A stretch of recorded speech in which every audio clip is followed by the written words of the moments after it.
All right.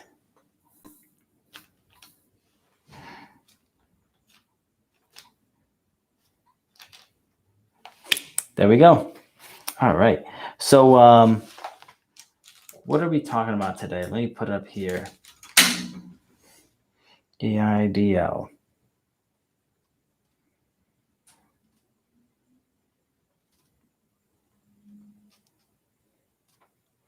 All right, let me pin it. There we go. All right, so what does that mean, right? What is EIDL, right? For everyone who doesn't know, EIDL is Economic Impact Disaster Loan.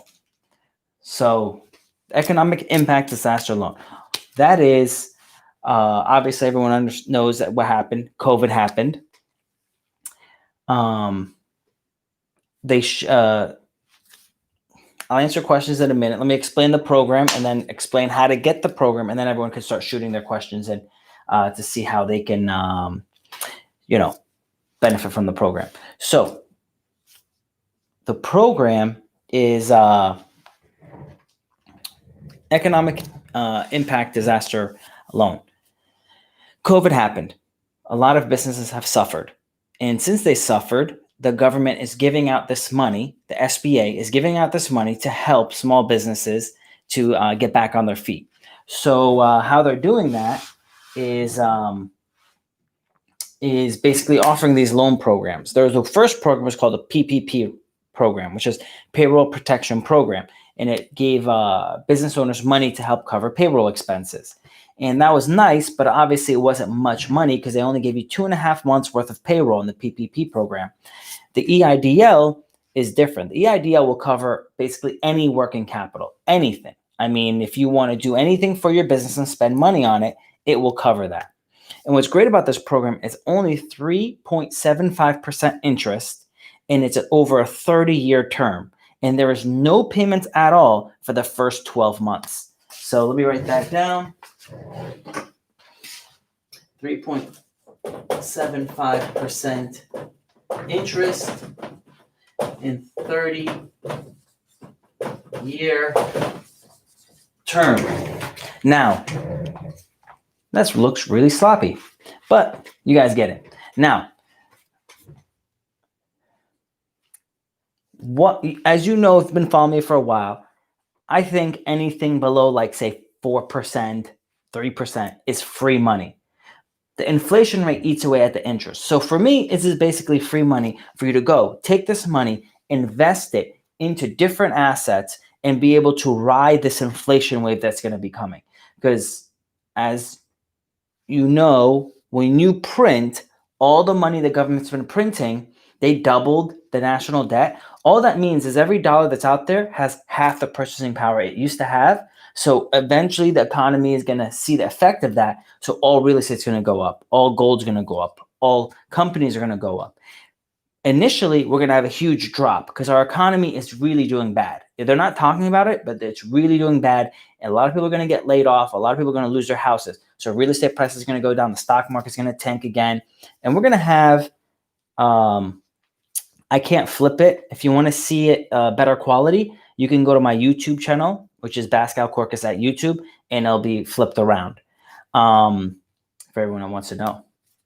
Now, so the point is that initially real estate is going to tank, and so is the stock market. This money is going to be able to help your company get through these times. And at the same time, when all those other companies that aren't able to survive, you'll be able to go in and buy these assets at a reduced price and be able to ride the wave up, right? So you're going to be able to scale your business and grow from there. How to apply for this loan? If you go to the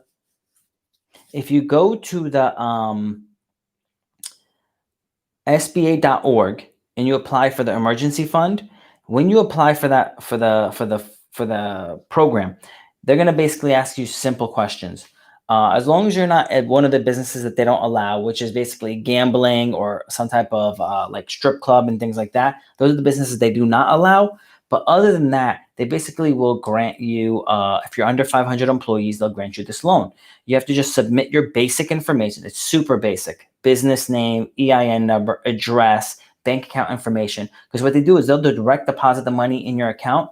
Most people I spoke with are getting the money within 3 days. So all the money I just mentioned, the $400 something thousand, I'll be getting that money in my bank account probably by Wednesday. So I think non-for-profits can apply as well. Again, the application process is very simple. I mean, it took me probably like 3 minutes to go through the full app. Now, when you go in, all they ask you is how much was last year's gross revenue, or for a non-for-profit, in your case, how much money did you bring in as an organization, and then what is your cost of goods sold? Now, many businesses don't even have cost of goods sold, so you just put in 0. And you'll be able to go in and plug that info in. Within like a few minutes, maybe an hour, they're going to send you another email saying, hey, we've calculated your information. Come back in and check it out. You go back in and you'll see like they're offering you like $20,000. Like my smallest loan was $20,000. My largest loan was $150,000. And I'm like, wow. Currently, I have not really figured out exactly how they're calculating the amount of money that they're giving. But either way, I'm just like, hey, I'm fine with it. I'll take the money. So at this point, you'll go and you'll see how much it is. Then you will need to verify who you are. So they're going to ask you some questions to verify who you are, to make sure that they're not just giving it to somebody that's making believe that they're you. At that point, when you verify who you are, they're going to ask you to approve the loan amount. They're going to submit it for a second review process. Then they're going to send it right back in, come on, log in, and basically sign off on the loan. Again, it's a 30-year loan. The first year, there's no payments. It's 3.75% interest. And then and your payments are like super small. I mean, I think a $20,000 loan was like $90 a month. So I was like, I can use this and invest it in many different parts of my business to get a return on investment. So that is that part of the loan. Now, there is certain things I'm going to put up here so you can understand that from $0 to $25,000, it is non-recourse.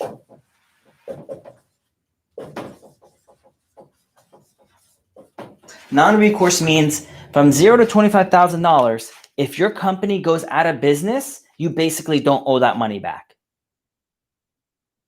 Yes, you heard that correct. Some people are afraid, I don't want to take this money, I have to pay it back.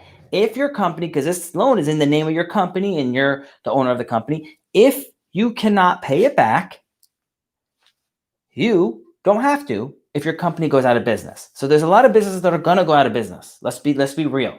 It's going to happen. But in this scenario, you don't have to pay it back. Now, from $25,001 to, I think it's $200,000, it is recourse. So it's recourse, which means they can come back to you and say, hey, is there anything in your company that we want back, that we can try to take? If your company goes bankrupt, we're going to try to go in there and see if there's any money in there so we can try to get some of our $200,000 back. Okay? Understand that part. Over $25,000, they can come back if your company goes bankrupt. That doesn't mean they're going to come in and just take your stuff just because they want to. This is if you say, I'm not paying anymore. My company went out of business. They're like, all right, let's check. Let's see if there's any money anywhere so we can get something back. Now, I can't flip the camera because on IG, it's front facing, so it looks backwards. On YouTube, it looks correct. So if you want to see it accurately, jump on YouTube and you'll be able to get a better quality view. Now, the last part is if it's $200,001 and above, they're going to usually secure it with real estate. So what does that mean is if you own any real estate, they'll put a lien against it. Over $200,000, they'll put a lien against it with real estate. Now, so what I'm talking about is the EIDL loan, which is an economic emergency disaster loan. Okay. Basically, the government is giving out all of these loans to businesses to keep them moving, right? Any type of business, any type of small business, they can go after these loans. So don't think that you have to be a big business. You can be a lawn service. You could be a small business and go after these loans. I mean, I think they said the minimum they're giving is 10,000, right? Like there's a EIDL Advanced or Fast Advanced loan, which is again $10,000 is what they're going to give. So go out there, look for it. It's out there and get it while you can, because it's not going to last long, guys. This loan's not lasting long. So now, well, you can look at it after the live event. You don't need to leave this second because I got more information for you guys. So if the business just started, great question. So I had one company, again, I got 6 out of 8 of my companies got the money. 6 out of 8 of my companies got the EIDL. 2 of them didn't. One of them, there was a mistake on the app, so I have to go fix it to get it. The other one, they denied the app because they said, because my 2019 sales were 0. Okay. The EIDL loan says that you need to be in business basically before COVID hit, right? You need to be an active business before COVID hit. So my business started in July last year. In all of last year, I didn't have any sales because it took us 6 months to get it going. 6 months to get the business going. Interest rates 3.75%. Now it took 6 months to get this business going. It started making money in January. In January, February, and March, I made like $90,000. Obviously, in April, at the end of March, April, May, June, like COVID obviously destroyed the business. Like I wasn't making any money, so I had to go back to try to make the money up. Okay, and my other businesses helped cover the expenses while that business wasn't bringing any money.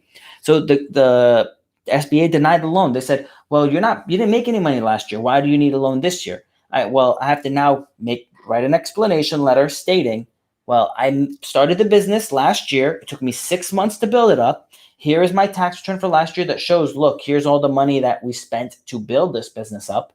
And look, here's my profit and loss statement for the first 3 months.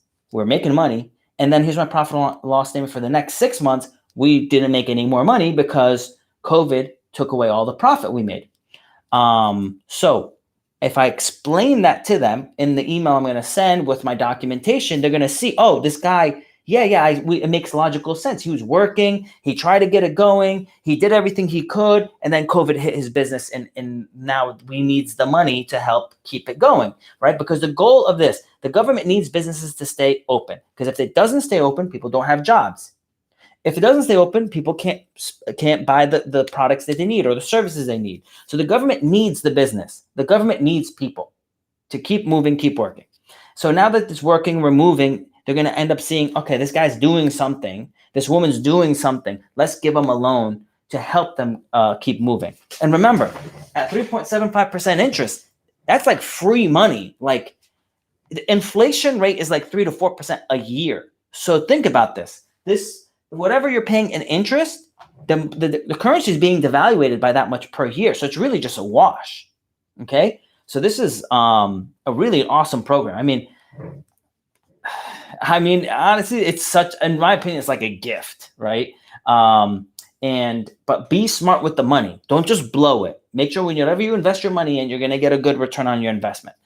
So the interest rate is 3.75%. It's amortized over 30 years. In the first 12 months, there's no payments.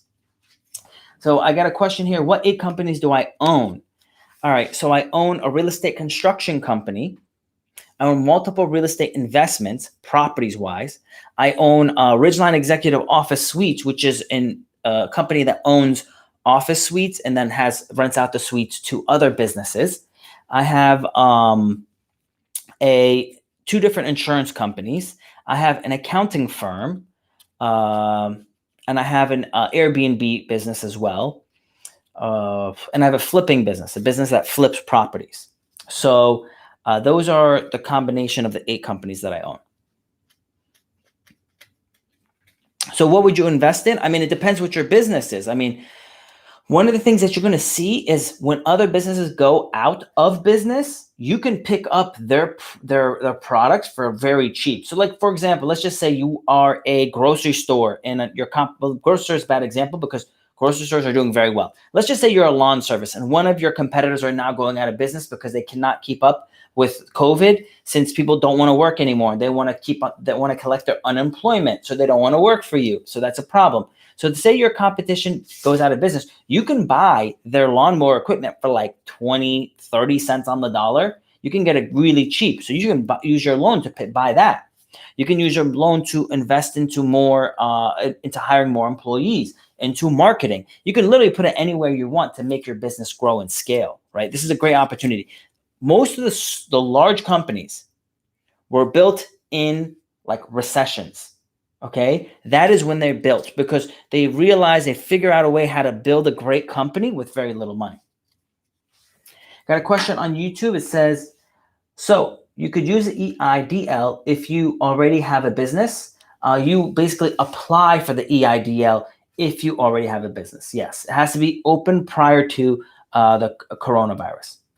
How old does my business have to be? It doesn't have to be that old as long as it was open prior to COVID, right? The pandemic. So it has to be like basically by beginning of March. Jimmy says, nice. Yeah, it's really nice. So King Mom says, is there any loan that would a 19-year-old to buy his first multifamily home? I mean, yeah, there's a SBA. I'm not the SBA. There is the FHA loan, which is 3.5% down, which is very little money. And if you don't have the 3.5% down, you can get seller credit, you can get county credit, you can get credits from your parents, you can take it out of your 401k. There's a lot of ways to find that 3.5% to help cover the cost of the property. No, I am not Jewish. I'm Aramaic. When is the best time to raise rents? Well, normally I raise rents at the renewal, or basically 2 months before the renewal. We'll send out the renewal notice to say, hey, this is your new rent amount. And I own a lot of rental property, guys. So that's how I know a lot about real estate investing. So 2 months prior, you just send out a renewal notice saying, hey, your rent is due. Here's the rent amount. And or if you want to stay month to month, here's the month to month amount, which is going to be like, say, $300 more per month. So that means they'll move out quick, or they're going to accept the higher amount, or they take the $300 a month. Either way, it works for you. All right. Someone wants to go live.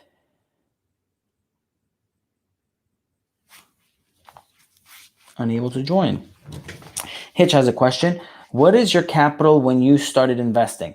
And what was your first investment? Old unit, new unit? What was your strategy for being able to eventually own so many?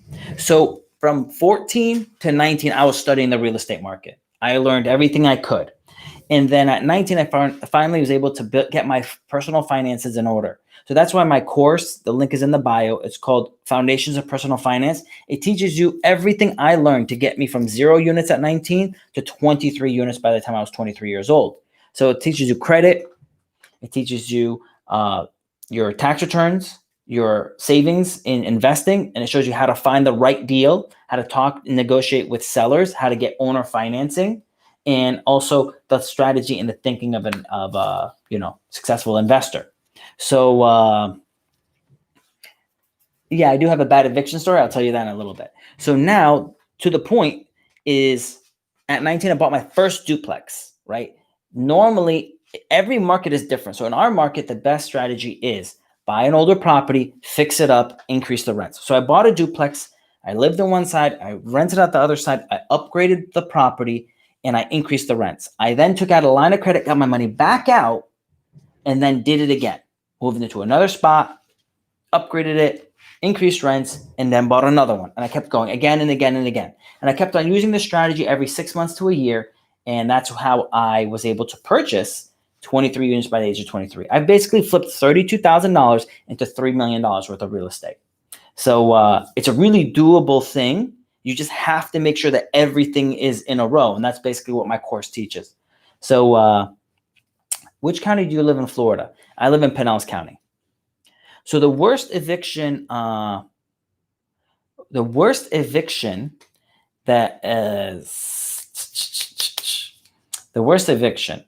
So this happened after I had when I had 23 units, right? So normally I didn't have horrible eviction stories, but this is the time. This eviction was really, really messed up. The dude didn't pay. And on top of that, didn't pay. He didn't pay for a couple of months. He was being honestly, he was being a dick. And I was being nice. Like, yo, I can't let you live here for free. I have a mortgage. I have all these expenses. I just don't have that. So he literally, it was only, I think, one time maliciously someone destroyed the place. I mean, he put tar on the wall. He punched holes. He broke the kitchen cabinets. He's screwed up a lot of stuff. And I'm like, you're so crazy. I honestly, I really didn't care. It didn't matter to me, because when you have so many units, you can afford someone going crazy. When you have one unit and someone screws up that one unit, that's why I am against condos, townhouses, and homes as investments and as rentals. Because when you have one unit and that person screws up that one unit, you're gone. But when you have 20 units and someone screws up one of them, you still have 22 bringing you in money. And if you own a fourplex, right, it's not that hard. In the course, I show you how easy it is to own a fourplex and how to go from nothing to 12 units within 4 or 5 years. And that's going slow. But if you have a fourplex and one of them isn't paying the rent, you still have 3 others paying rent. Yes, I'll be loading this video to YouTube. Tomorrow by 10 a.m. it should be up. Now, it's not that hard. And when you have multiple units, it's actually more conservative, because if half the people don't pay the rent, you should be able to still cover all of your expenses with the other 2. It's great. So you live in one side, you have 3 other people paying your rent, you basically live there for free, and you're making money. Is 6 months a good estimate to start buying? No. I would wait before you start buying, I would wait until May of 2021, because at that time, then the foreclosures will start. Right now, you can't do any foreclosures for 12 months, okay? And that ends in May of 2020. Now, that's for everyone who applied in say April of May of 2021, then you're going to start seeing a lot of foreclosures. The forbearance started in April 2020. And some people took it in May. Some people are going to take it in June. Some people are going to take it in July, right? So you got to focus that. You got to pay attention that it's a 12-month period before they can start doing evictions for those people that applied for forbearance. So after May 2020, you're going to see some, then June, then July, and so on. Also, there was foreclosures that were coming from 2018 that were going to hit the market around second quarter of this year. So right now, we should have seen a lot of foreclosures hit. The reason they didn't hit is because you can't remove tenants out of the properties, because you can't remove tenants for 12 months. So between the coronavirus and the evictions that were starting in the foreclosures that were starting in 2018, all of them are going to hit at one time next year. A huge chunk is going to fall. And then every few months, more and more are going to fall. So right now in LA, a lot of realtors are like, well, we only have a 2-month supply of real estate. And because of that, the price of real estate is really high. Yes, there's supply and demand. When there's not a lot of supply, supply is low, and there's a lot of people who want it, that means prices are high. I agree. But in May of 2021, I'm not talking about today, I'm talking about May 2021, you're going to see that a lot of supply is going to be out there. And a lot of people are not going to be able to buy homes. The economy is going to be bad, and it's going to cause the prices to go down. And then more and more and more supply is going to hit, and less people are going to be able to buy.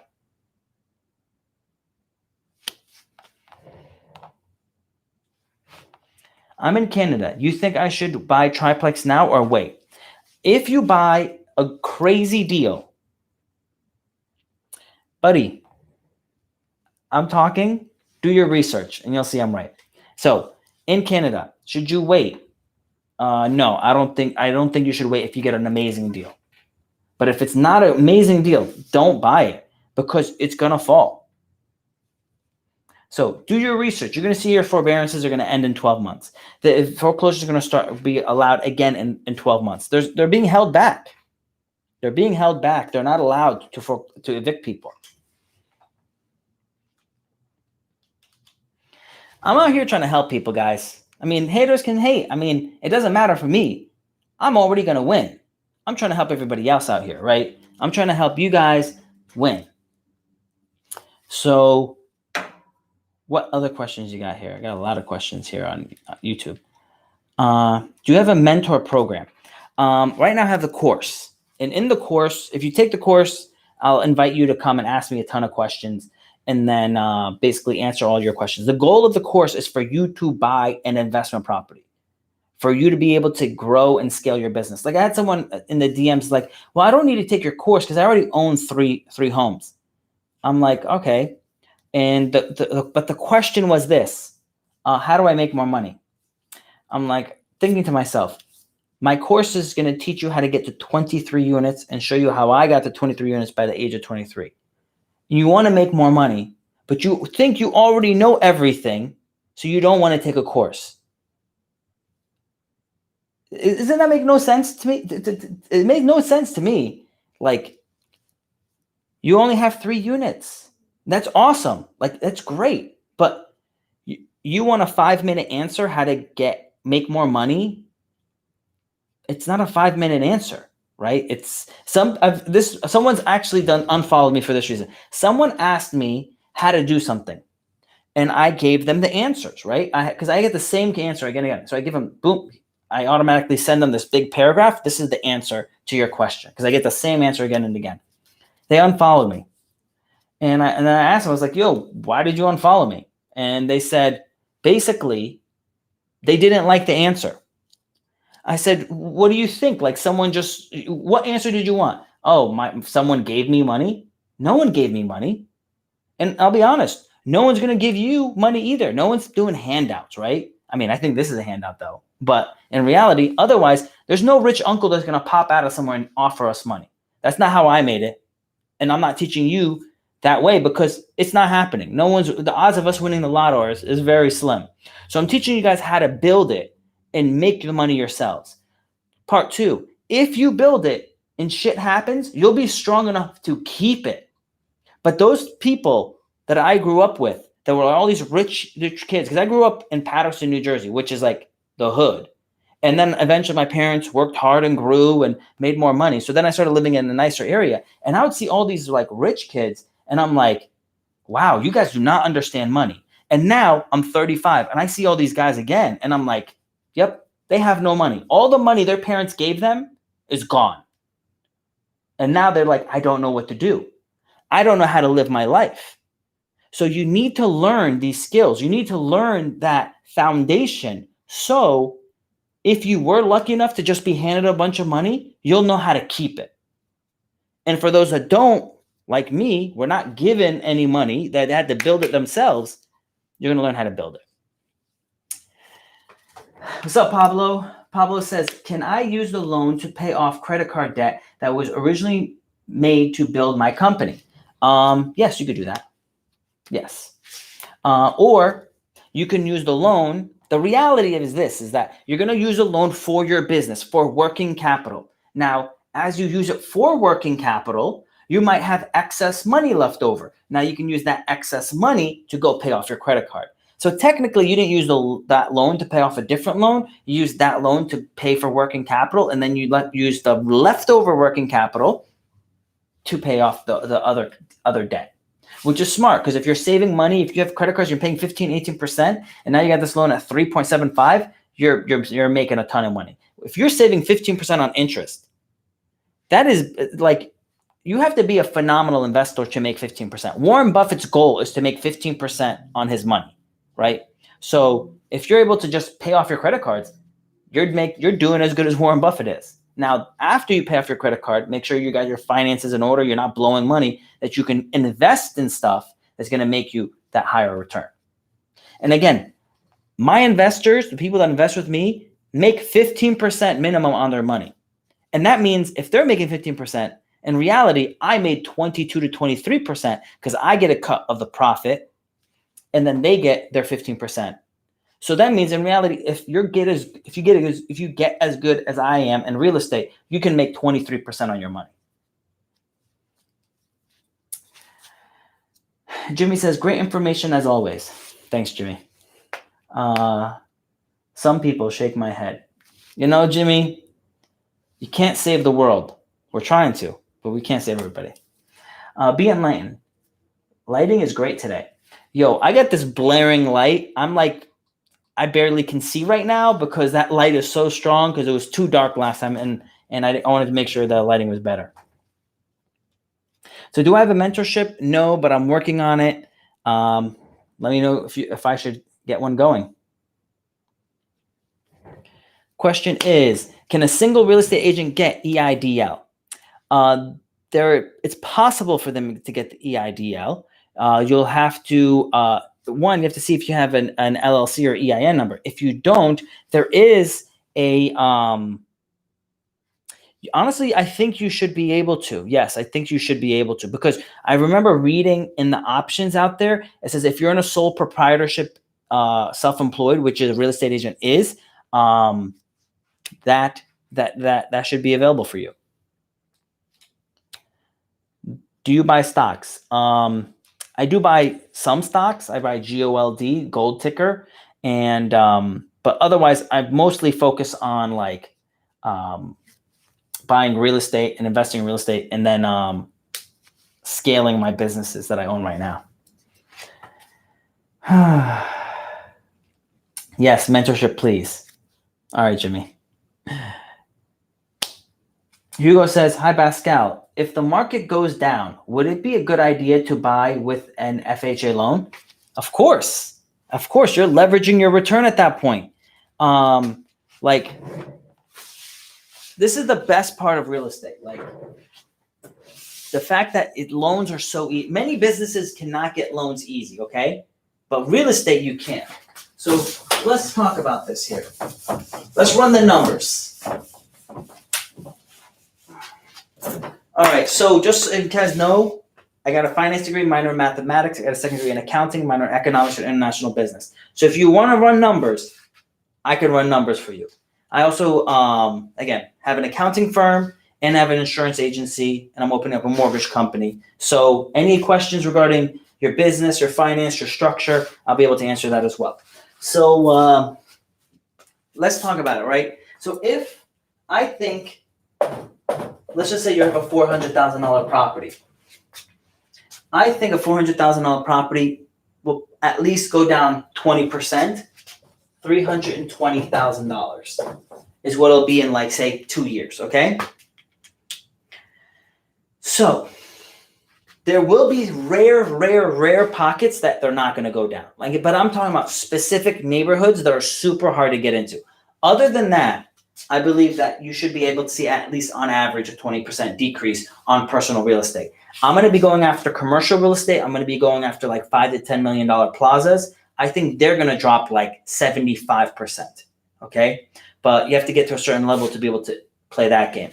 I wanted you to help you get this down so you can at least make some money when this stuff drops. So 3.5% of this, $14,000 down payment. 3.5 of that is going to be around like $11,000 down payment, roughly. So it's not about saving money on the down payment. That's not what the point is. The point that what I want you to do and where you're going to make your money is this, is that when you buy this asset at 320, and because initially the market's going to dip, and after it dips, it's going to climb significantly. What's going to happen is with all the printing that's going on, all assets are going to climb, okay? So this house, this multi-unit property, right? Say this duplex, in, we'll say 7 years, 5 years, should be worth $500,000. As long as you buy in a good area. Do not buy in a bad neighborhood. It's not a good idea. You want to buy in a good area where people want to live. I'd rather you go from, instead of 400 to 500, I want you to wait a year, get it at 320 to 500. You made an extra $80,000 by this small decision. Now, the total you would make is $180,000 on $11,000 investment, right? you basically made 18 times your money. So that's the simple math, right?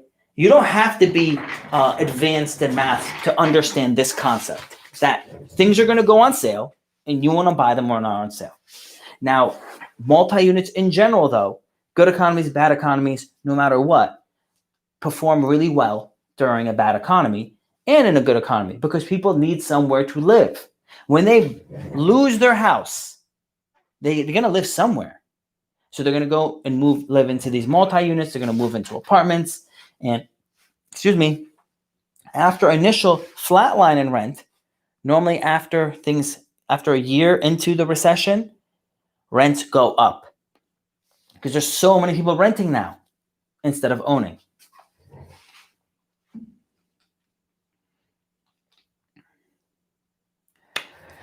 Any advice to a young aspiring entrepreneur, 13 to 17 years old? So I would say this. The number one thing I did that made me successful was studying my market, studying whatever I wanted to do. When I wanted to sell Pokemon cards, I understood the Pokemon cards. I understood which cards were the rare ones, who wanted to pay a lot of money for it.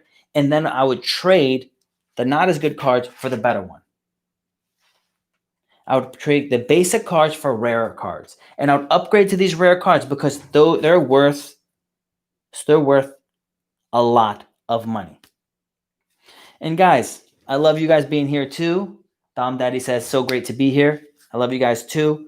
Now, remember, there's a little paper plane there. Invite your friends to come join our live. Because when your circle gets smarter, when your circle starts making better decisions, you all can climb together. You don't need to get new friends. You just need to make sure your friends are constantly learning as well. So, studying your market, whatever you're investing in. So I made a lot of money flipping Pokemon cards, baseball cards, comic books, coins. I would go to the bank and ask for silver. I said, hey, do you guys have any old money or silver coins? I would go get the coins and resell them, or a lot of times I'd just keep them because I thought they were cool. But eventually I sold some because I wanted the money to go buy more real estate. Do you know a silver dime? Silver dime, it's 10 cents. So you ask the bank if they have it, they'll just give it to you if they have it. That dime that you exchanged for 10 cents is worth $1.70 in silver. So a roll of silver dimes, right, is worth like, it's a roll of silver dimes is what? $5? Yeah, it's $5. And then reality, it's actually worth 17 times face. So it's worth like $75. So you can literally ask for a $5 roll of dimes and get 75 and resell it on eBay for $75. That's what I would do. I'd buy a lot of silver coins.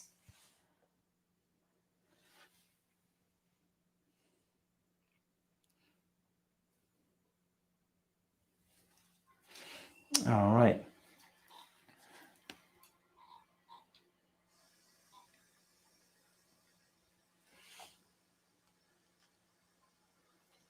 What's the difference between pre-approved and pre-qualified? They're roughly the same, but when you go from just getting a letter without them checking your bank statements, your credit, your tax returns, your approval isn't as good. Your pre-qualified means they actually usually means reviewed your tax returns, your credit, your bank statements, your proof of income. Like they're ready to close once you actually have a signed contract.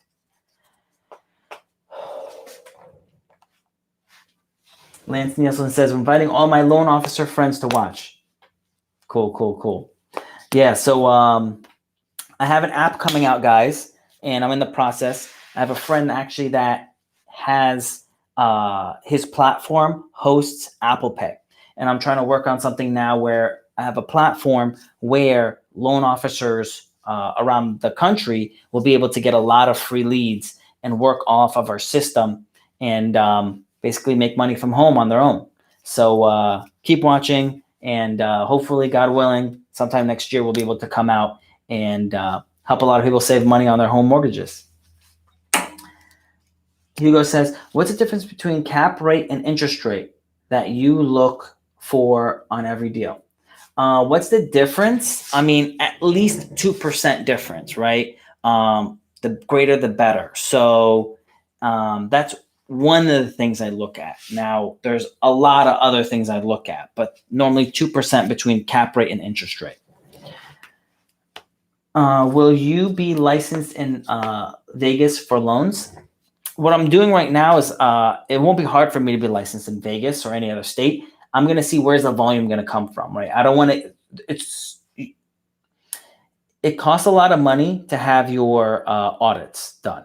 And I don't want to spend that money if there's not going to be business to do, right? It's why you're going to have the expense if you're not going to have the income. So if I start seeing a lot of my followers say, hey, we're in Vegas, we want loans, then I'll provide them.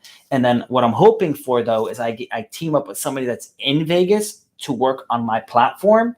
So then I have someone local in Vegas using my platform, helping my followers get loans. If not, I have people in-house that'll do the loans for anyone in Vegas or LA or New Jersey or New York, Texas, Florida. We'll be able to help. I mean, we're looking to do it across the country, but we want to make sure that there's a volume there first. Cool. All right. Max says, any real estate agent grants? I honestly think the EIDL can be used for real estate agents as well. John says, Marhaba Pascal, I see you got that SH money. I got $48,000 EIDL. Now, what would the best way to make great return if you think we should wait a year to start buying deals? So, I mean, I don't know what your business is. You can always invest that money in the business, and it's encouraged to invest it in that business, to be honest with you, right? See who's struggling in your industry and then try to buy out some of the stuff you might need, like equipment or supplies or materials, whatever it is. Hire more employees, scale. Because when people are going out of business, you can start scaling to take on more clients. Eventually, obviously, there's going to be real estate. So maybe your business needs more real estate. You can use that money to do for the down payment on another commercial property. And with an SBA loan, you only need 10% down. So you got $48,000. You can go buy a $500,000 building with that $48,000, and the SBA will give you 90%. So now you have no money basically in this building, and it should be very profitable because the loans right now are so cheap.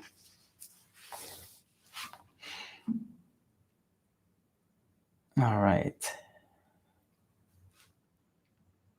Oh, nice watch. Yeah. I like it. It's like an emerald green. If I buy a multifamily house only charging $1,200 a month, I can't bust a move for 3 years. Why is that? I don't understand why you're saying that. I actually don't have a name for the app yet. I'm still figuring it out. But an avatar in the app is going to be called Morgan. That's what I want him to be called. What's up, Jamaica? Shakri says, where do I go and what are all the docs I need to get pre-approved documents ready? Also, how long is a pre-approval valid? Pre-approval is normally only valid for about 3 months, and you need your tax returns, your credit report, and your bank statements. You're live. What's good, buddy? And we lost them.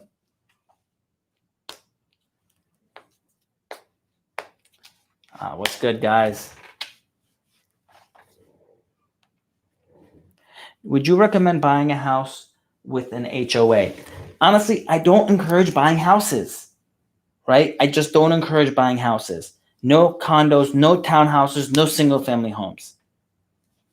So, Sydney, give me your deal, and I'll explain to you. I'll show you the numbers why it doesn't make sense, right? How much is your house, Sydney? Go live. Come live, and I'll answer you face-to-face why I don't think it's a good deal, and then I'll give you an example for multi-units.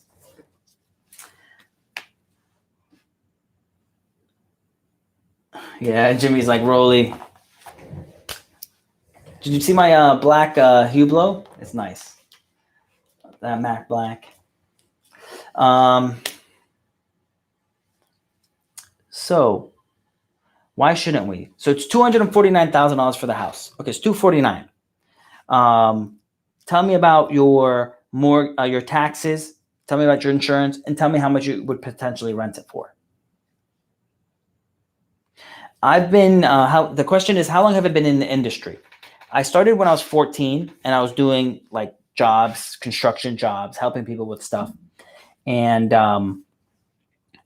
it took me till 19 so that I can get my credit, my tax return, and everything in order to start buying myself. And I took all the information that I learned in that time to go from no properties at the beginning of my 19 years old. And by the time I was 23 years old, I had 23 units. And it's literally learning the game of Monopoly in the real world. So Sydney, bring your questions and I'll be able to give you the details. How much is the taxes? How much is the insurance? How much could you rent it for? And I'll put all the numbers on the board and show you why the house is not profitable. You will lose money on that house if you rent it. And how you can actually own a duplex, triplex, or quadplex, live in one side and rent out the other side and basically live there for free. Yeah, I started when I was 19, 23, I had 23 units. I'm now 34. I have about 8.4 million in real estate. And then I have a bunch of other companies. Duplex, triplex is better. That's right, Hitch. I own a one-stop shop for flips, LLC. Nice. 18 plus years. That's awesome. It's a great business. Real estate's a great business, guys. All right, guys. What questions do you have for me? I want to make sure you get the most value possible.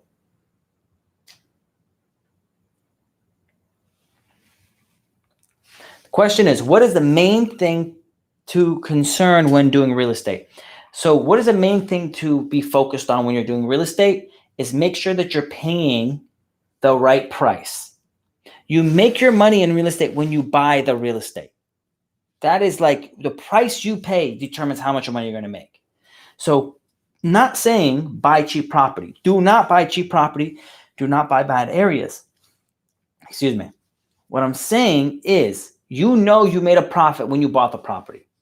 I just bought a property last year and I paid $950,000 for it. I knew when I bought that property that I was going to make money because I knew that property at minimum was worth $2 million when I finished it. And then I decided, you know what? I'm going to go crazy with the bells and whistles, made the property gorgeous, beautiful. And now it's worth $3 million. I have 1.7 in it and it's worth $3 million. I made $1.3 million in wealth in 1 year. I made basically what people would spend their whole life working. The average American makes $35,000 a year.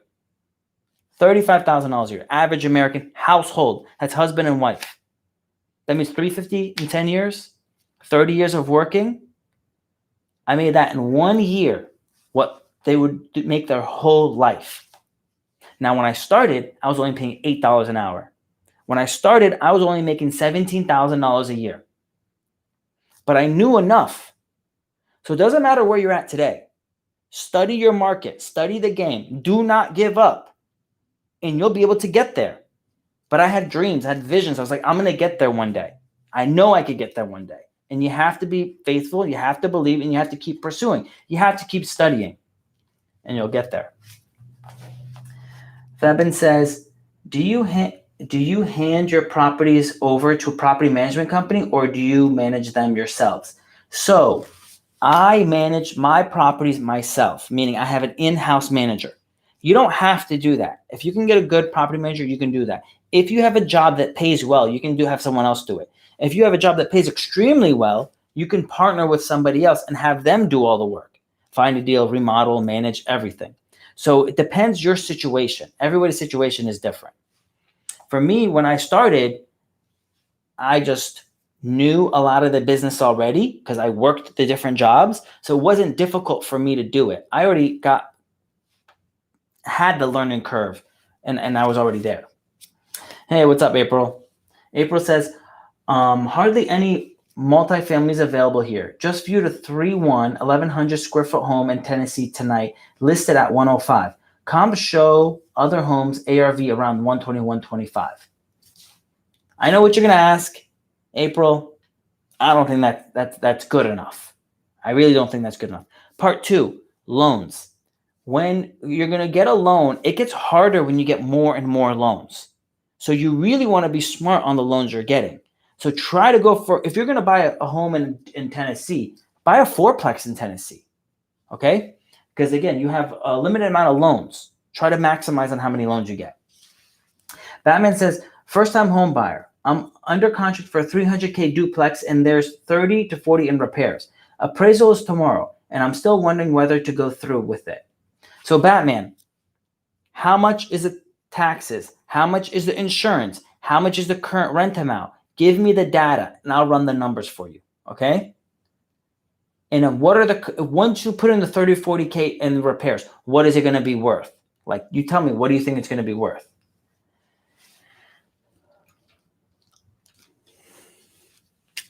What's up, guys? ROI not there, LTV not there. Yeah, what's up? I was going to ask a question, but I forgot. It's all good. So any finance question or real estate question, come through. I'll answer it.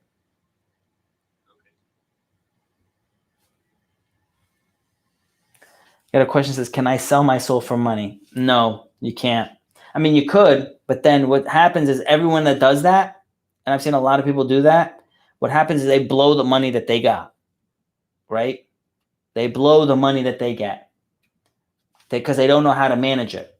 And they think money is happiness, so they keep spending it to buy happiness, and it doesn't buy happiness.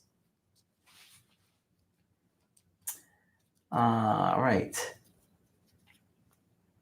Margin's too low, April. Yeah, I would wait. Lance says, when you say right price, how do you know it's the right price? When getting started, do you lean on mentors? Just rely on experience. So Lance, great question. So initially I was watching my mentors run numbers and I got an idea. I'm like, all right, if they like these numbers, that means if I do anything as good or better, then I did good. So that's part 1. 2, I was able to go to these mentors and once in a while go ask them, what do you think of this property? What do you think of this deal? This is my plan. This is my strategy. What do you think? And they were able to help me. Now, a lot of my mentors, either I paid them for certain things, or I worked for free and I did something for them in return for their advice. So just find someone you can connect with.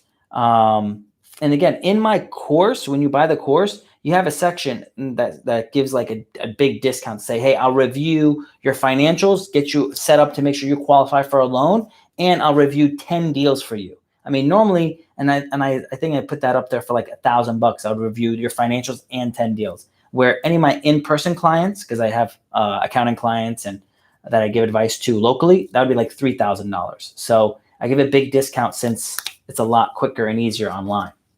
So you have the availability to ask me for the advice too. Batman says, I'll look it up. I'm in Utah. Thank you. You're welcome, Batman. So this is an opportunity to bring deals to me, guys. Bring deals and I'll run numbers right here. You just got to bring the information, right? I'm not a psychic. I don't know what the details are for your property. I mean, in my market, I have like 10,000 different options on what's the deal and what's profitable. So just, Nazar says, Nazar, this is your voice. Come on. Yeah, that's my voice. What's up, Pascal? Thank you for the game. You're good. Again, anybody can do this. Just make sure you study your market and get it right. Get your stuff together. Are you doing hard money private only? No, actually, I don't. I normally get conventional loans or small regional bank loans. Well, right now I'm selling my ass off for money. Any advice? What do you mean? Like, what do you do for money? Militant 500? Like, what are you doing?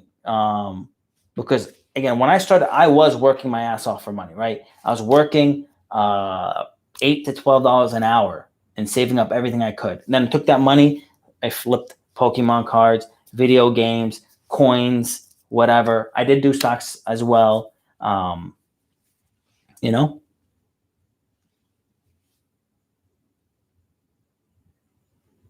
So I got a good question here. It says, I want to open an LLC from Chile, South America, and flip land and rental properties. Any advice?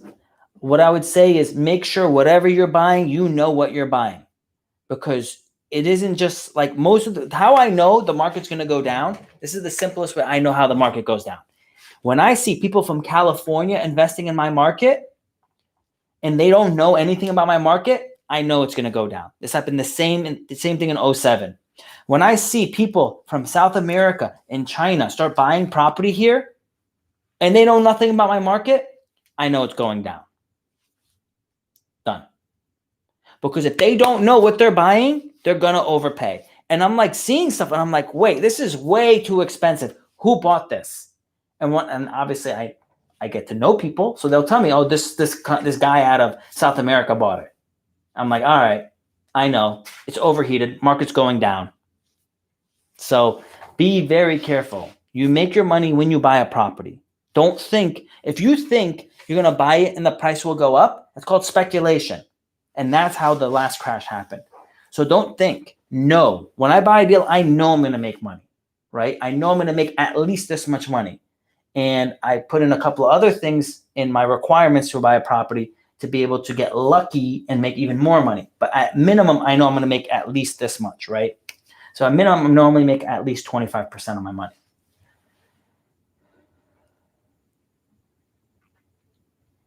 Do you like Newark, New Jersey?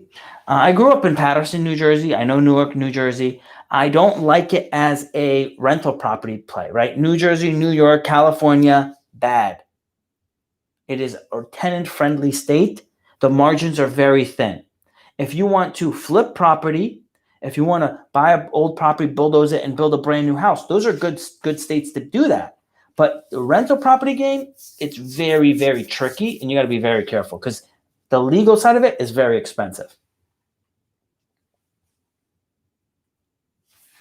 Yes, every deal is different. Every real estate deal is different, and you can take a deal and cut it a certain way and make it profitable. Now, you need to make sure, though, that you're buying it at the right price, that you don't have to do a whole bunch of tricks to make money. Like, that's good. Like, when you get in the game, you learn a whole bunch of tricks to make extra money in different ways. But you don't want to rely on the tricks you learned. You want to make sure, hey, I got a good deal. And then on top of that, instead of me making, say, 15%, which is what an average investor would make, I'm making 25%. Now, why I say if you're new to the game and you have a lot of money and you're making a lot of money through your job, why it's not worth your time is that it takes a long time to learn to be good enough to make 15%. Because that's what the average guy is doing that knows what they're doing. The people that don't know what they're doing, they get in the game, they actually lose money. The worst thing that happens is someone that's new in the game and makes it on this first deal. That's the worst thing that happens. Why? Because they think they're God. They think they're God. They think they're going to do everything right. And then every deal, they just do whatever they feel like it. And eventually they go bankrupt because they got lucky on their first deal. And then they go crazy hard and then like realize, wow, it doesn't work like this, you know? So, yeah.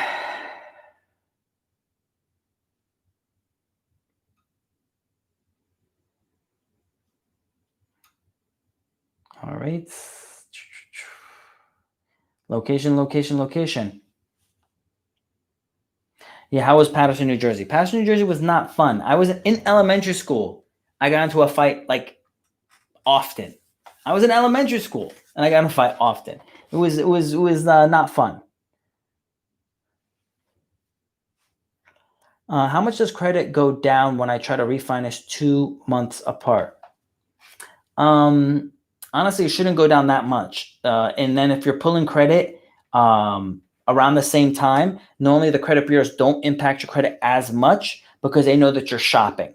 So it's unlikely. So if you pull your credit 3 times within one period of time, say within a month, 6 weeks, they're thinking you're just shopping interest rates, so it doesn't affect your credit score as much. How can I apply for a PPP loan? The best way to apply for a PPP loan is through your local bank. If you're applying through your local bank, they're more likely going to be able to move the process faster. If not, then I would try to go to a small bank. The small banks are a lot more helpful for the PPP loans. Everybody on IG, everyone on YouTube, thank you for all the likes, the love, the hearts. I appreciate it.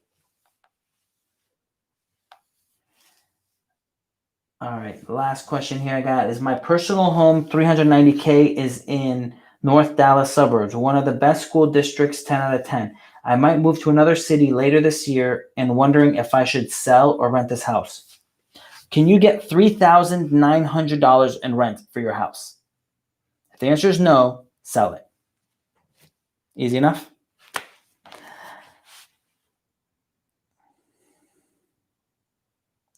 Right now, every lender wants to stay liquid, no rural. That's true. They do want to stay liquid because they have a feeling something's going to happen.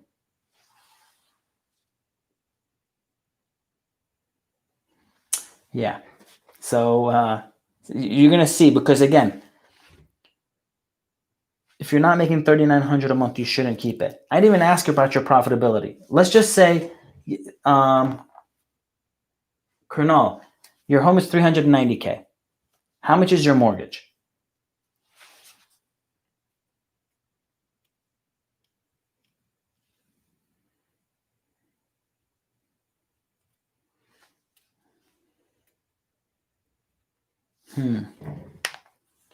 Wow. Yeah, that's horrible. don't rent that home out if it's paid off. Okay, watch this.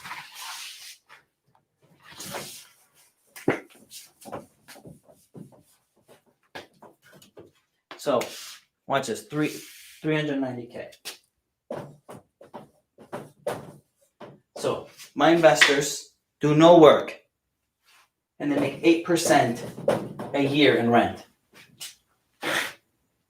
Roughly $30,000 a year net is what they'll make on this, just from rent. Then we make around another 7% in appreciation that they'll get back in roughly in 5 years. So they'll get about another 120 roughly in 5 years when we sell or refinance the property on this 390,000. So in 5 years is 150 plus 120, 270K on the 390. 270,000 is our profit in 5 years from the 390. Can you make that on your house? And let's just say you bought a multi-unit and you made a lot of mistakes. You're still probably going to do better than renting that house.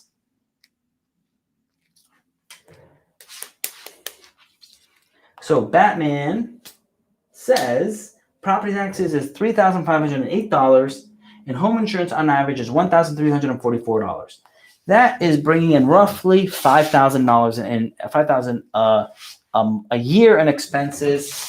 Now again, I can run all this in my head, but I just want to get that to you guys here. So taxes and insurance, we're talking about $400 a month.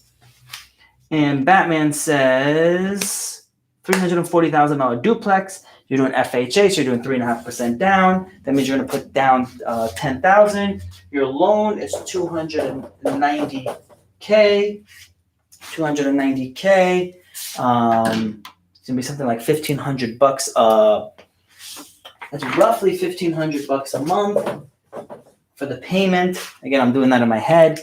So Batman, it's a duplex. How much is the rent? Right?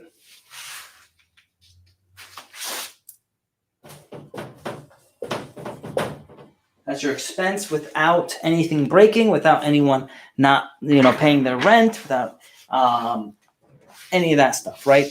So your rent should be at least $3,000.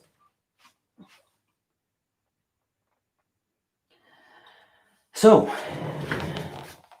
$1,800 per side or total?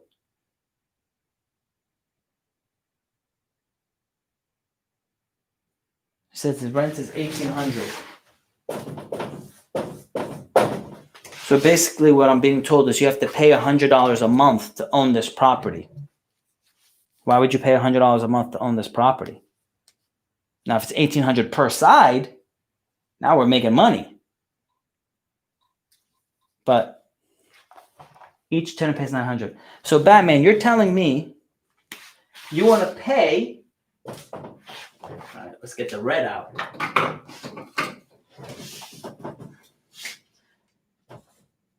It sounds like you want to pay $100 a month to buy this investment property. And you need $40,000 to fix it up. Doesn't sound like a good deal to me. And that's if nothing breaks. And that's if everyone pays their rent. And that means the world is perfect. You lose $1,200 a year. I don't think that's a good deal. It's called speculation. You hopefully the price is going to go up.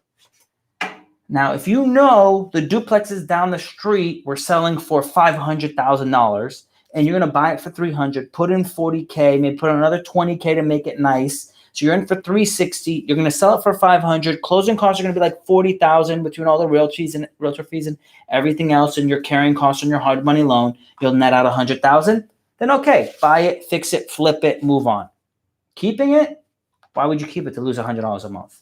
We're doing this for cash flow. We're doing this for freedom. We're doing this for cash flow. We're doing this for freedom. We're not doing it for something to hold us back.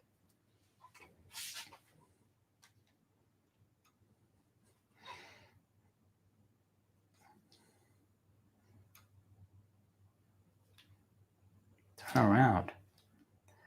All right.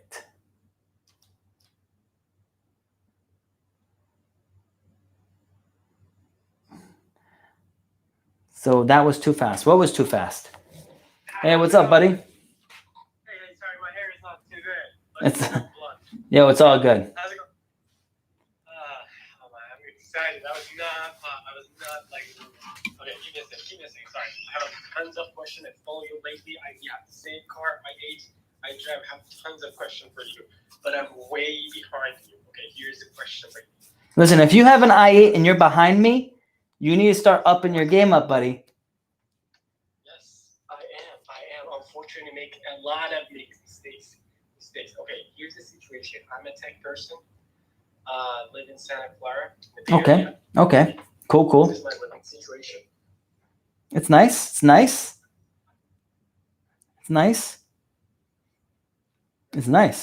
But $4,000 Yeah.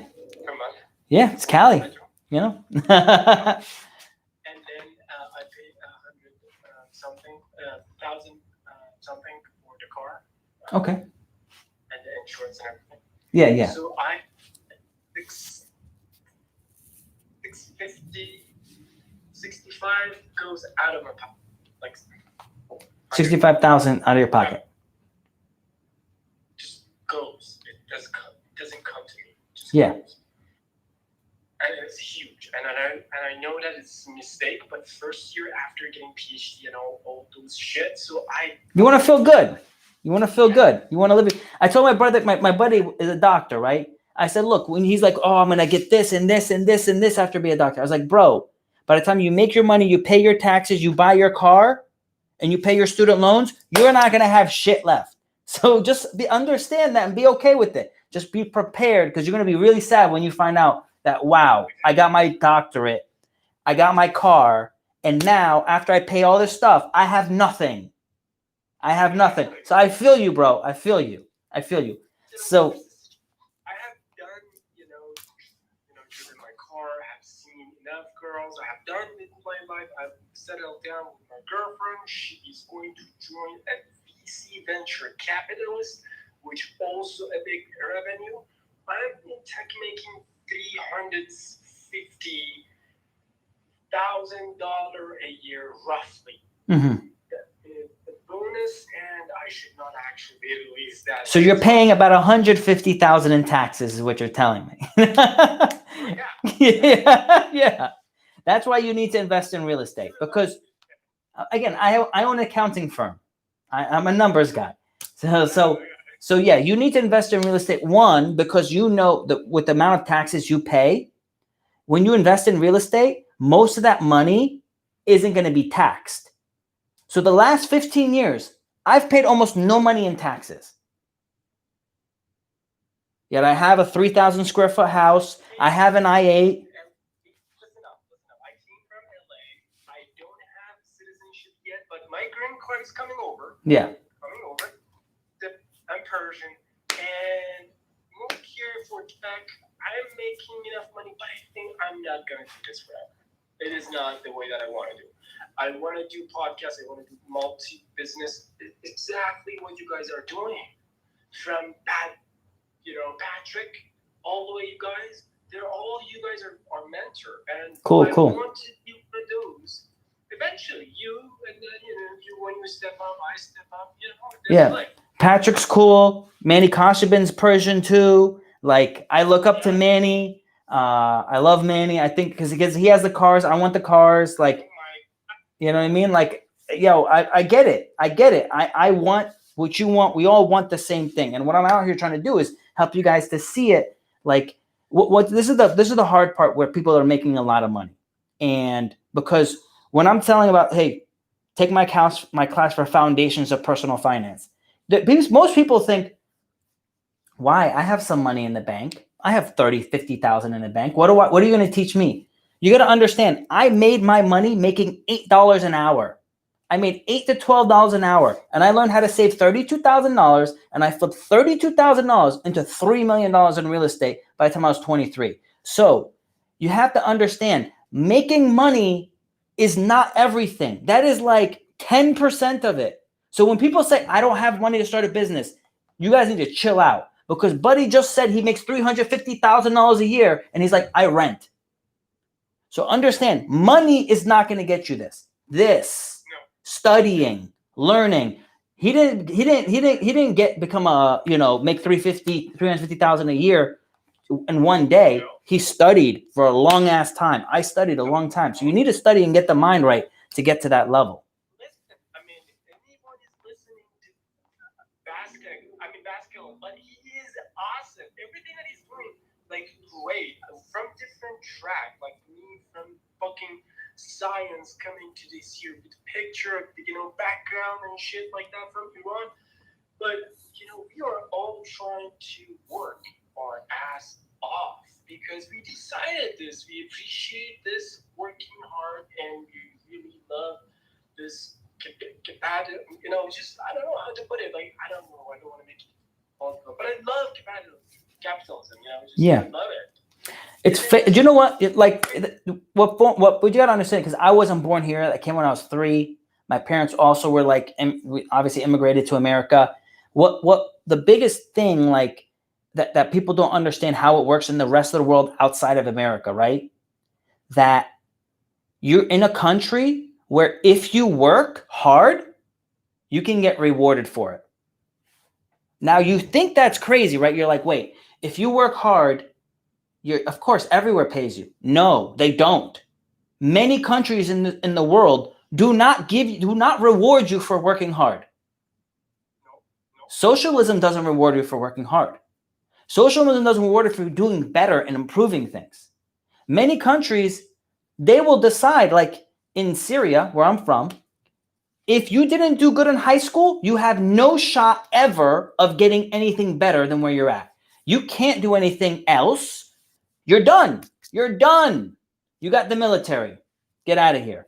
And then you just sit at home, do nothing.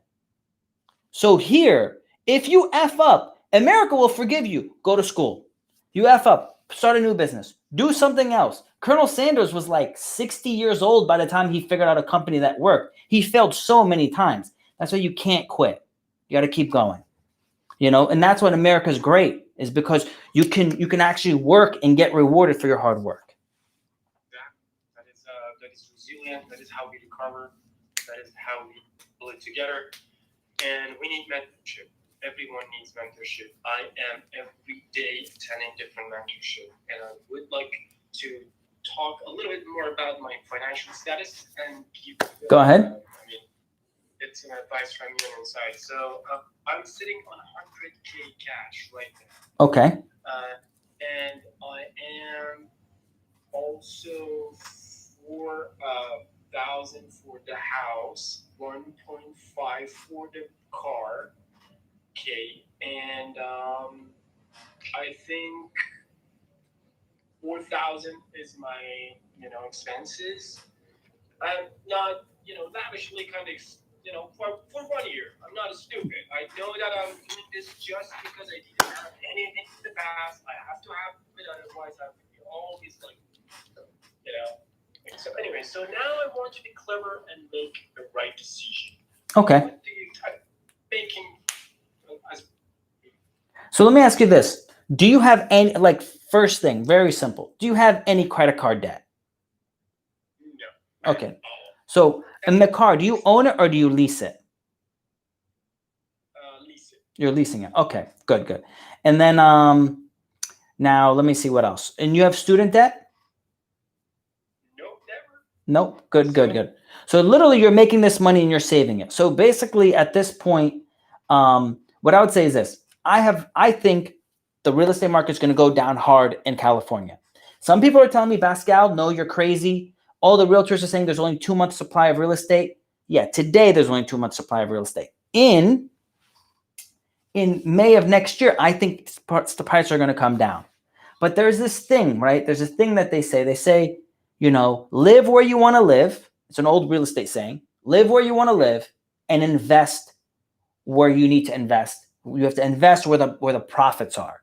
So just because you live in LA, especially someone like yourself, you don't need to own your house, but you can buy a bunch of rental property and say, well, these are my properties and they're paying for my property, my house. I lease the lease of car, and so I'm gonna return the car. Mm-hmm. First, this is I think I had enough fun, and I'm thinking going to live in I have to get acceptance from my girlfriend, but live in a very different situation just to save up. Mm-hmm. Honestly, I don't think that's your issue, because the thing is, you're living in a $4,000 one bedroom. You're not living, compared to your income, it's not that bad. Your car's not too expensive compared to your income either. But it sounds like you're not investing your money, and you got to see where else is your issue, huh? Exactly. Yes. Because I'm not saving money. You're not saving. So the issue is, okay, if you're making about $30,000 a month, your rent in your car is $5,500. Where's the other $25,000 going? Now I get your taxes are probably gonna be like $8,000 a month. Okay, so now you're at.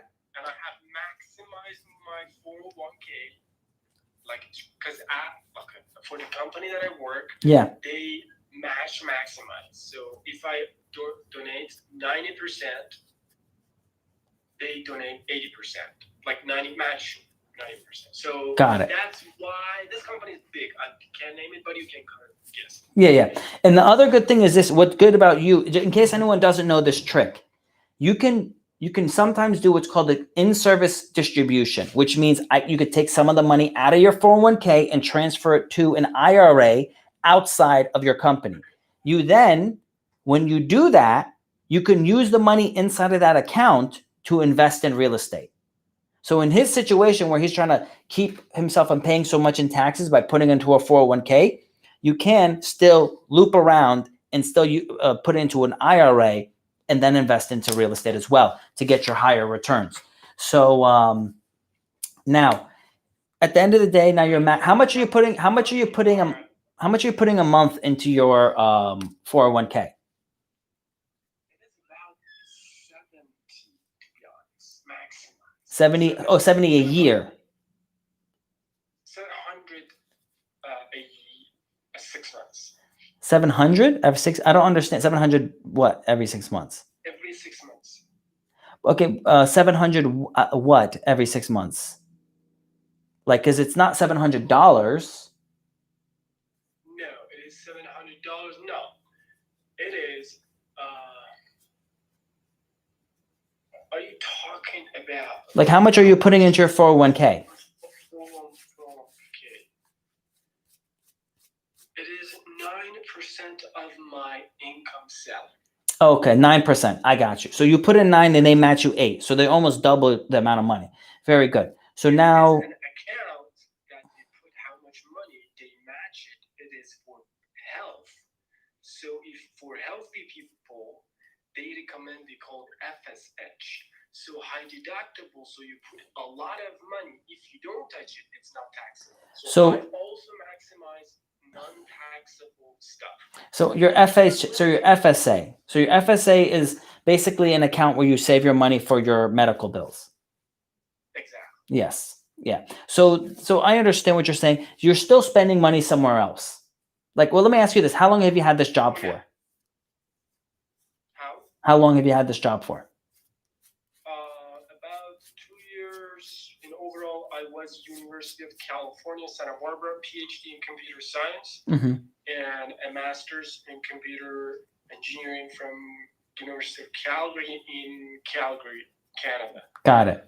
So I agree with you. You there's something else wrong with your spending, because there's something wrong with your spending. I mean, I can't really give you that answer until I review your bank statements, because part of the financial review, I review the bank statements and I say, look, this is where you're screwing up. You know, and tell you in a private time if you can have it. Like, yeah, there are things that I have to spend money, but I don't want to, and something that maybe you can mentor. I'm more than happy to help. Again, that's what I'm here for. I mean, it sounds like if you just make some changes, you'll be able to put away 100, 200,000 a year. And now, if you do that for 5 years, you'll have $1 million put away. And that $1 million is going to be able to easily bring you 8% on your money. And then, you know, obviously through flipping the real estate, will make you another 7% annualized. So, I mean, there's a lot of options for you. But the big thing. The rates are down, right? What? The rates are low. Yes, of course. The rates are very low, which makes it more profitable for real estate investors. Because obviously, if you're paying less money to borrow money, that means more money is you get to keep. It's really awesome right now. It's great opportunities. I'm refinancing everything I can. So anything that I bought in the past, I'm refinancing, and now I'm making more profit each month. So now I definitely get it. Now, for you to now, let me establish this. Let me answer this one question you said. Something you said in the beginning was this. Everybody, I want you to understand what he said. The guy's making $350,000 a year, but he's not fully happy. You got to understand that money's not going to buy happiness. Now, I have a lot of luxury stuff that I want to show you, but no, not at all. Yeah. Now, the point is this. He wants freedom. He wants to do other things. And without you learning how to manage your finances, you cannot find your freedom. You cannot actualize your freedom. So you need to make the changes. You need to make the moves so you can get your freedom.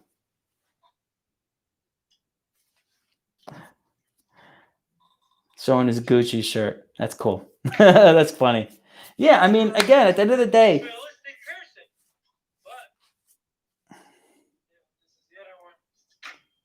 Yeah, I mean, at the end of the day, the stuff is not going to make you happy. You know what I mean? Like, you have to be able to find your freedom.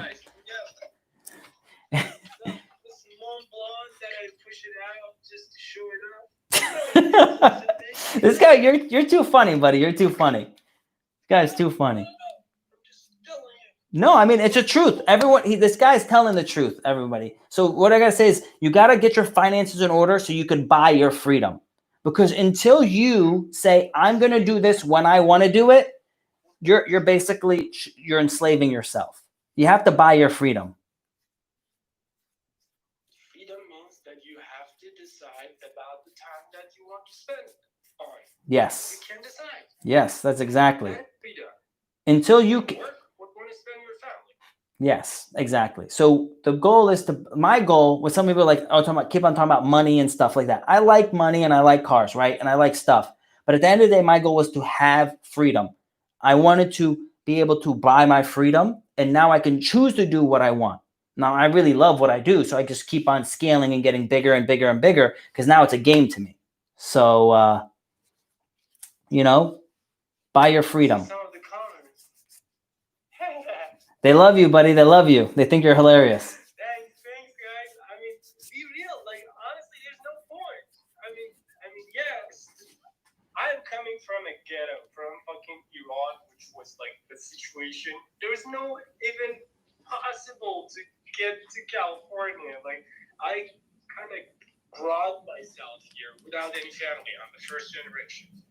And the only way was just studying. So I said, okay, this is the talent that I should, skill that I have to make. So I'm here, and now I want to switch up, go to, different direction, investment, as Warren Buffett, the whole educator of us says, earn it, invest it, repeat. Yep, exactly. Right? Earn it, invest it, repeat. So, but again, it doesn't matter how much money you make. If you blow all the money you make, you're going to work the rest of your life. My dad taught me this. He's like, it doesn't matter if you make $1 million a year. If at the end of the year you spend $1,001,001, you're still broke. And then I would tell my dad, I'm like, Dad, but at least you spent $1 million. That must have been a lot of fun. He didn't like that answer. But the point is, you're going to be broke forever if you spend more than what you make. You need to reinvest it. You needed all those investments out there, those dollars, making babies and bringing you back more dollars. Absolutely. They are saying that I'm high, but it's okay. It's all right. You're speaking the truth. That's what matters. You're speaking the truth. And sometimes you got to get a little lit to speak the truth. So it's so interesting. Okay. Pastel, right? Is that That's right. Like them, Thank you so much, my brother. I appreciate your time. And please, I don't know, take my notes. DM me, and then we'll figure something out. All right. Appreciate it. Peace. Have a good one. You too. Keep watching. Dr. California. Cool. I'll give him a baby.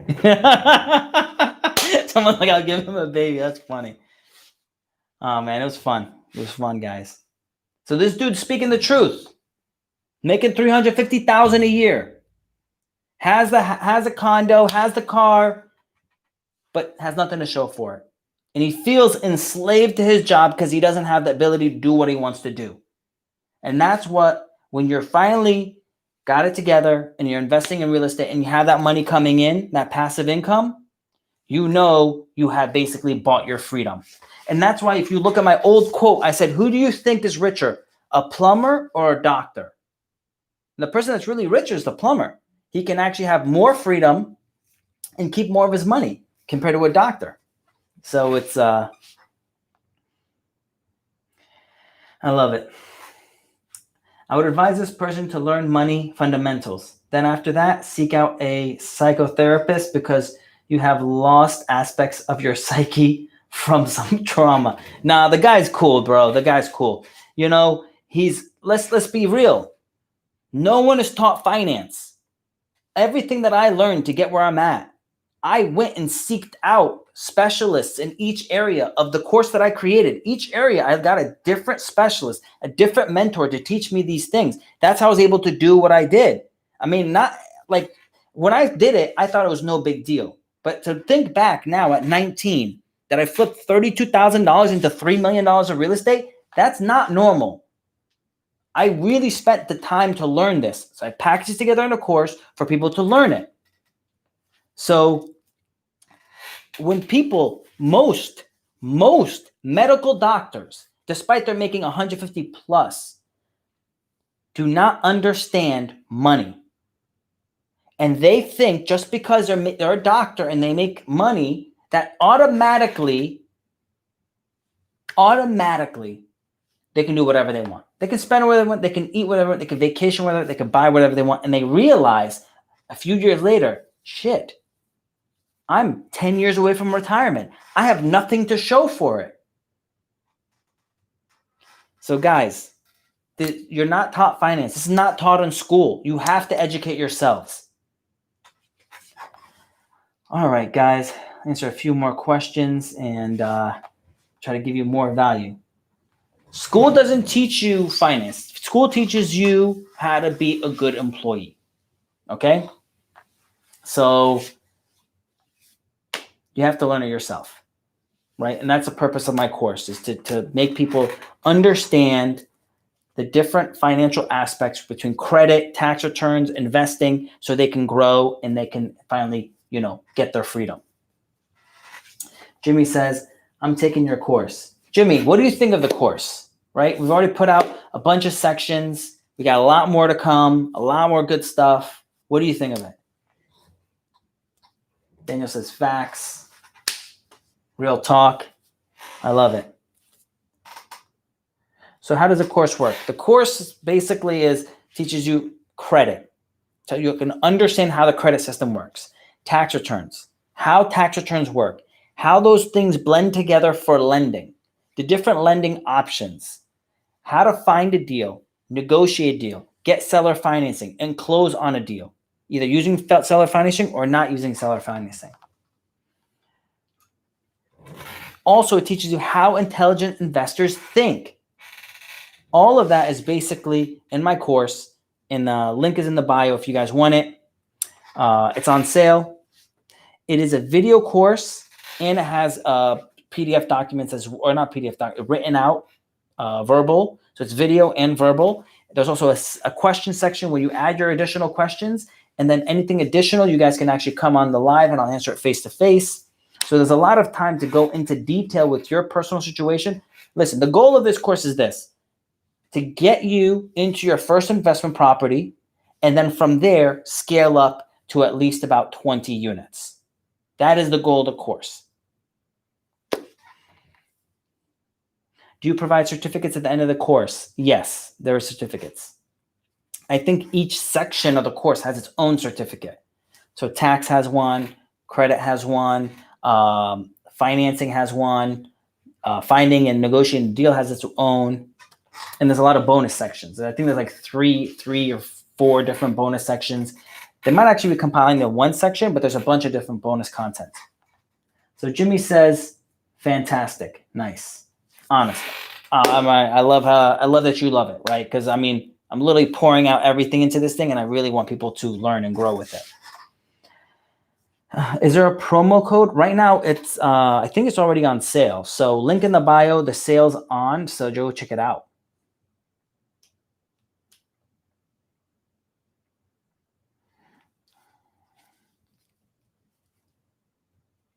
I know a lot of doctors that go on consistent 2 weeks vacations instead of investing. Shake my head. It's not just the vacations, is they blow hard. They blow money so hard, they don't realize it's just like, they're not going to have anything left over. They keep blowing their money. You need to reinvest the money, so eventually the money just keeps bringing more back. I only live off of the money that I get from my rental income. I sold a property, made $100,000 on it. I didn't spend any of that money. I took it, bought more rental property, and the profit from that rental property is what I spend, not the initial amount.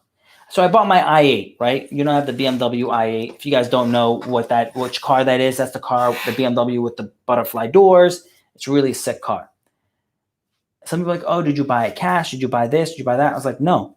I used the money that was going to buy the i8. I bought a property for that. The profit I make from that property that comes in every month pays for the payment for the i8.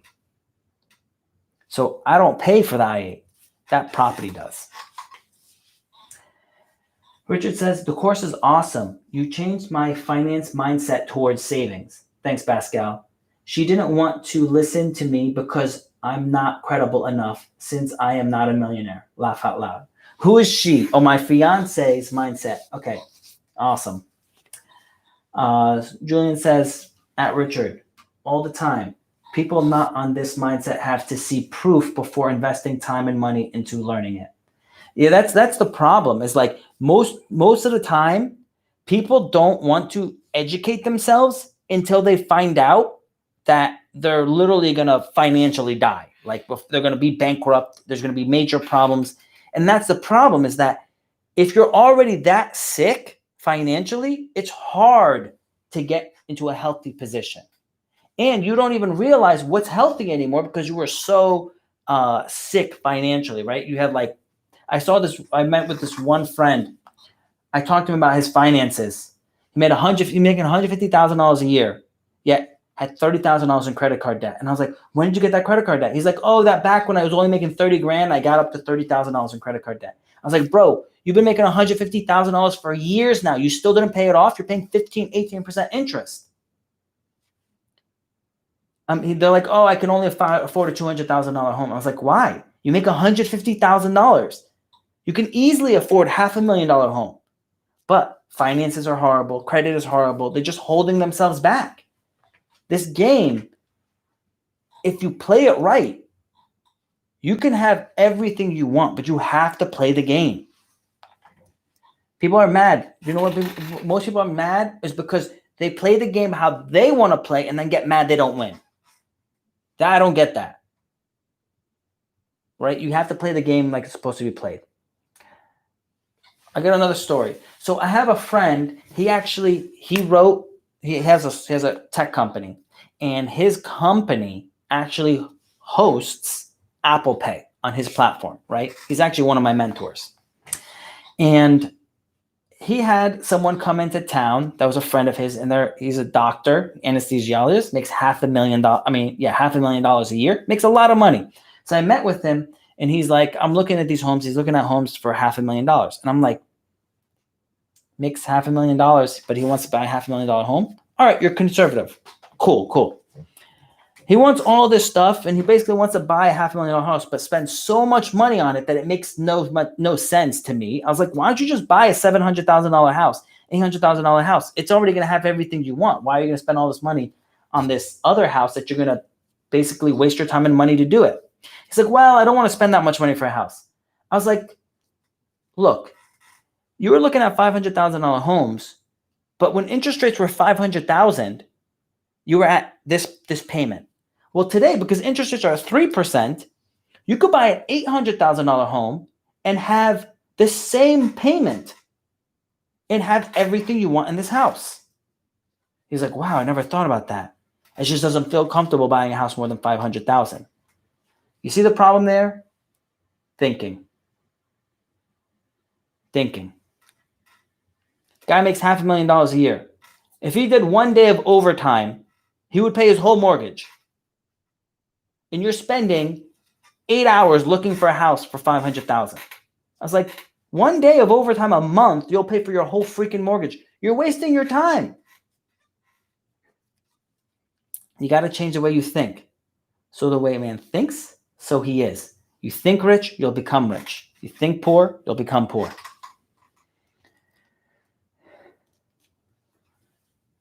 Unable to join. You think interest rates will be the same in 2021? Actually, yes, I do think it'll be the same. The Fed said that interest rates are not going to be changed until the end of 2022. Interest rates will be the same until the end of 2022. I got 2 condos.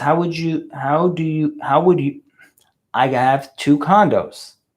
How would you know the right time to sell? I would sell now because I think the market's going to tank. And normally condos do horrible when the market tanks. They lose a crazy amount of value. You got a gun for sale? No, I'm buying guns. You got a gun for sale?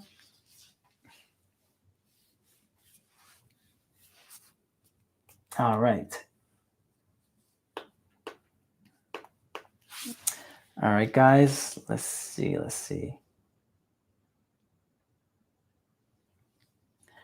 So JDM Fast Coop says, best credit or bad credit, 500 score, bad choices were made. How do I get around this? So first, you need to figure out your credit report is like going to the doctors. I have to read your credit report like a doctor's going to read your vitals. It could be the fact that you don't have any current debt or any open credit accounts. That could be one of the problems. Obviously, you didn't pay a lot of your old debt. That could be a problem. You could have a bunch of credit cards that you owe $1,000 on, and you just pay them down and it'll jump your credit up. There's a lot of things you need to change and do. And none of them are difficult to actually improve your credit. So you have to pull your credit report, go to Credit Karma, and look at your credit report. See what's derogatory there, and it'll tell you what you need to do to change or fix it. Most of the time, people don't have enough open credit accounts. That's most of their issues. 2, they'll have $1,000 credit card and they'll be using $1,000 of it. No, only use $200 of it, and make sure you pay it off every month. Those are the most common issues I see. How do I do a live stream? I don't know, like this.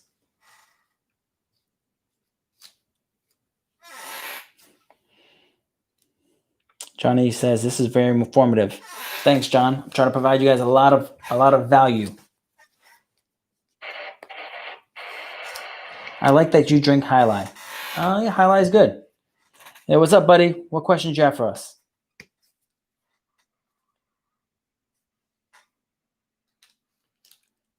All right.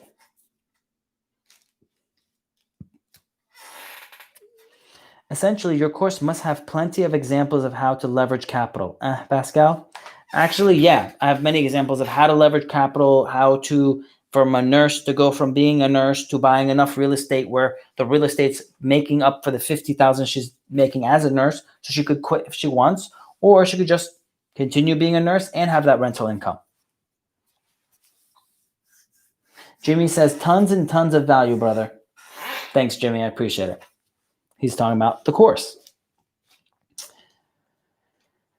All right.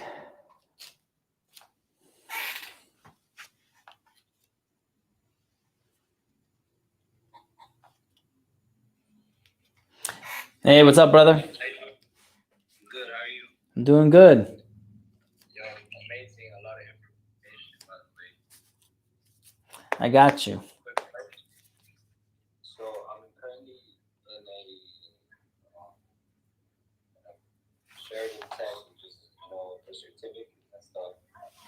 And my biggest question is mostly I'm like stuck because I'm halfway finished through the certificate. What I want to do is business administrative, but I just don't find like the motivation, or I don't even know if it's motivation, like because my story's pretty crazy. Like I'm a ex-addict, like I've been like 2 years sober. It's a lot, like diagnosed with depression, ADHD, like all this stuff. Irrelevant, I guess, in a way. But No, it's not irrelevant. It's actually relevant, because let me tell you this. It's what you are is you have a lot of energy and a lot of passion. So I feel you with everything you're saying. What you need to do is find something you're passionate about so you can put in that 80 hours and love doing what you're doing. Like, I'm being real with you. You have a passion, you have this fire, and what that is your fire is just going all over the place. You need to kind of hone it in, and instead of being like a flamethrower, you need to be a torch. So you can start burning through what you decide to do. And now if you're going for a certificate and you don't feel like finishing it, especially if it's just like business administration, let me tell you, you can't do shit with the business administration degree. Right? You could go out and do something else and make a skill and make way more money. You can literally become, and I got a buddy, he went and learned how to be an AC tech, eventually started up his own company, would work for a company during the day and do it on the side on the weekends. And now he has a full company, he has like 2 guys working for him. He's hiring another 2 guys. Like, he's making a good, comfortable living doing this. And he's going to make more, he's going to net and keep more money than a doctor would and pay less taxes than what a doctor would. So you don't got to think this school is going to do something for you, right? Like, a lot of people will get a degree, but they get a degree because it makes them feel good. In reality, what's really going to make you feel good long term is doing something you enjoy doing. Our buddy, Dr. California, what was he doing? Makes $350,000 a year. He's happy he finished, but he's like, you know what? I'm not happy doing this. I actually want to just do podcasts. So find your passion, pursue your passion. Like, what are you passionate about? I'm passionate about, just selling, really, like, talking to people. Like, what I'm currently working at is valet manager up in South Florida. So I work at the Icon in Las Olas, and this whole Part One is this big company that has literally across this country has a lot of contracts. Mm-hmm. And I'm passionate about running my team that are, you drive in, you leave the car there, you pick it up, and I'm just kind of overseeing everything, making sure that we don't lose that contract, making sure everything's going good. And I'm 20, right? Yeah. I started there when I was 17 years old, Mm-hmm. and I got, I kept going up the scale. And I mean, for a manager, it's pretty high scale, and yeah, that's my passion really. It's just kind of overseeing and making sure everything runs smooth. So it sounds like this is the thing though. It sounds like you're good at management, and it sounds like you like selling, right? So what you should do is find an industry you're interested in, right? Let's just say you're interested in construction. Well, you can be a sales manager of people that are selling construction jobs. I got a buddy that he doesn't do anything in construction. He doesn't fix anything. But what he does is he meets with people and he sells them the construction, the remodeling of kitchens. And other people do all the construction. And he makes like $350,000 a year selling the construction of remodeling of kitchens. There's another guy that sells mortgages and is a mortgage manager. So he gets a cut from all of his mortgage reps, doing deals. You can be an insurance agent manager, which if you have a big enough office, you can make like $150,000 doing that. So there's a lot of things out there that will make money, but you got to figure out, what do I enjoy doing, right? How do I like helping? What industry am I interested in? Because at the end of the day, you have this, like, because I feel I have ADD too. I've never been diagnosed, but I feel like my attention's all over. But when I'm finally in, and what happened is I ended up figuring out I love finance. I love numbers. And that's how I learned so much, is because I have ADD and I'm all over the place. Then finally, when I learned finance, I was like, wow, this thing is crazy. You're telling me the government's going to give me money to buy this property and then I can rent it out to someone else?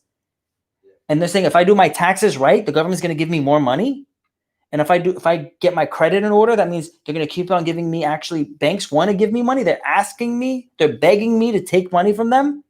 I'm like, this game's sick. So I got zoned in. I got laser focused. I was able to focus that energy. So what you got to do is find something that's like, wow, this is crazy. And as you learn more about it, you're going to realize, whoa, there's more and more and more here. So you're going to get deeper and deeper down the rabbit hole, and you're going to be able to focus your energy on something. Right now, to be honest with you, you're probably just bored. And that's normal. Basically, it's just saying, hey, I'm bored at getting in this AA that's not going to take me anywhere. It's okay. It's not a horrible feeling to be bored. It's okay to be bored. Now, again, is everything always perfect when I was studying finance?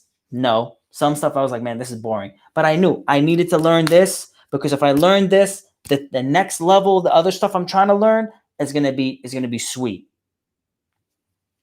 Okay. So that's what it is. Just find what you're like. You understand that you're good with sales, and you understand what you're good with management. So find something you're interested in that can do both. All right. Thank you, man. Peace. See you later.